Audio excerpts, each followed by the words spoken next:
গণতন্ত্রের প্রশ্নে কিংবা বাংলাদেশের সার্বভৌমত্বের প্রশ্নে বেগম খালেদা জিয়া নামটা সবার আগে আসবে। সাবেক প্রধানমন্ত্রী বেগম খালেদা জিয়ার শারীরিক অবস্থার অবনতি হয়েছিল। আমরা গতকাল রাতে সবাই বাংলাদেশের সকল মানুষ ভয় পেয়েছিল যে আসলে কি হয়।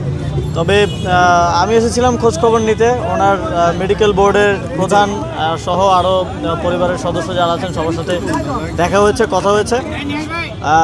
বর্তমান পরিস্থিতি ওনারা যেটা বললেন, ডাক্তাররা এবং মেডিকেল বোর্ডের প্রধান তিনি যেটা বললেন যে আমরা এমন একটা পরিস্থিতিতে এখন আছি যে স্থিতিশীল অবস্থা বলা যায়, খারাপও না ভালো না। তবে ওনারা আশা করছেন যে এটা ভালোর দিকে যাবে এবং আমরাও অন্তর্বর্তীকালীন সরকারের পক্ষ থেকে সারা দেশবাসীর প্রতি আহ্বান থাকবে বেগম খালেদা জিয়ার জন্য দোয়া করার জন্য, যেন এই স্থিতিশীল অবস্থা থেকে ধীরে ধীরে উন্নতির দিকে যায়। তবে এখন দেশের বাইরে পাঠানোর মতো পরিস্থিতি নেই, ট্রাভেল করার মতো পরিস্থিতি নেই। তবে ওনারা আশা করছেন যে যদি শারীরিক অবস্থার উন্নতি ঘটে তাহলে ট্রাভেল দেশের বাইরে নিয়ে যাওয়া হবে।